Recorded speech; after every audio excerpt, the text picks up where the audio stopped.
কৃষক যদি এই ভেন্ডির বাজার পাইতো, হ্যাঁ, মানে আমরা ওখানে মাছপাড়াতে যে হারে কিনে খাই এখনও 40 টাকা কেজি, সেই হারে যদি কৃষক বাজার পাইতো তাহলে মানে জন্মাইয়া উপকার হইতো। কারণ এখানে এখন এখন বাজার রেডি হলে 6 টাকা 4 টাকা 6 টাকা কেজি। আর এই যে শসা তুলছো না, এই শসাটা হলো তোমার এখন বাজারে 3 টাকা 4 টাকা কেজি। এডি এখনও 30-40 টাকা আছে, আমাদের কিনে খাতে হয়। হ্যাঁ, নিয়ে যাবি কেটা, নিয়ে যাচ্ছেই তো, নিয়ে যায় তো 30-40 টাকা হচ্ছে। কত সুন্দর সুন্দর ভেন্ডি, ভেন্ডির কিন্তু ওখানে যেগুলো কিনে খাই না মাছ পাড়াতে, সে থেকে কত ভালো ভেন্ডি। আর এই যে পুঁই শাক, হ্যাঁ, পুঁই শাক আমি গতকালকেও মাছ পাড়ার থেকে কিনছিলাম, পরশুদিন 2 আটি 20 টাকা। আর এই যে আমার মনে হয় যে এই ভুঁইয়ের যে যে পরিমাণ দেখা যাচ্ছে না, সব এগুলো পুঁই শাক। এই পুঁই শাক হলে সব কটা তুলি নিয়ে গেলে মনে হয় না যে 200 টাকা দাম আছে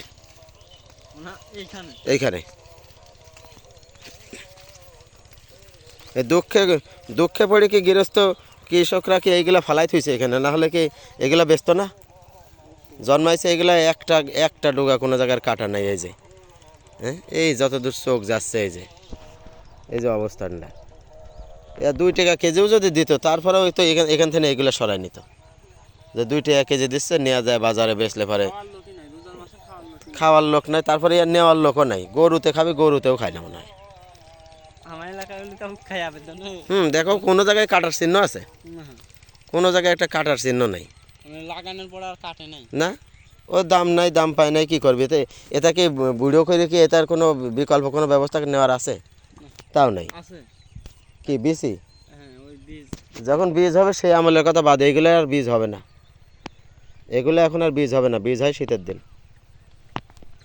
শসা, আফসোস। এই দেখো, এই যে দেখছো, তুলে ফেললাম, নাও।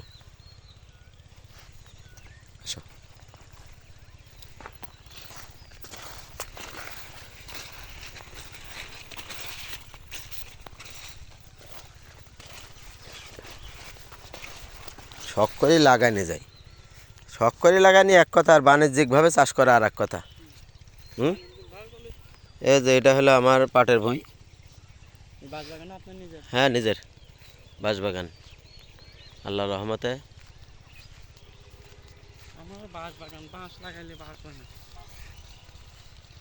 এই যে ভুট্টা, এই যে সামনে আবার আসতেছে সেই জাতীয় শত্রু ভেন্ডি। এখন এই জমির থেকে এইগুলা তুলি উৎখাত করতে পারলে এখন বাইসে যাই। এগুলো উঠাবি, যে উঠানির খরচই তো উঠতেছে না। এটা সারা গ্রাম তুলি সারি 1 কেজি হয়, আর 1 কেজির দাম যদি পাই 4 টাকা। ও গাছ সেদ্ধ, হ্যাঁ গাছ সেদ্ধ না, এটার আবার কাঁচা বাজার না, কাঁচা মাল না, কখন কোনটার দাম বাড়ে কমে সিন্ডিকেট ইয়া করে না।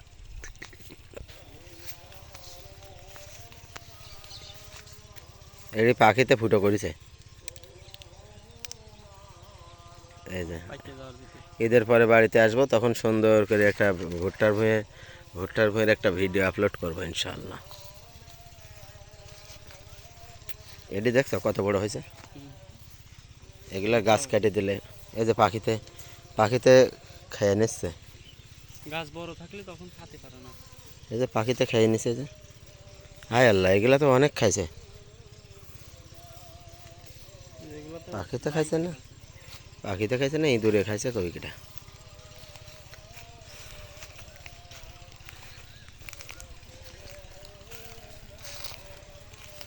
এই যায় আমার বেল গাছ, আমার বেল গাছের বেল কেবলে পারলাম,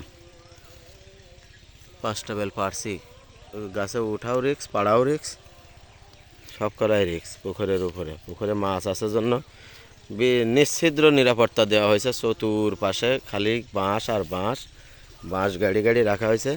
ঈদের পরে এসে তারপরে মাছ সব ধরে ফেলবো ইনশাআল্লাহ, ঈদের পরে এসে। তো ভালো থাকবেন, সুস্থ থাকবেন, দেখা হবে পরের ভিডিওতে।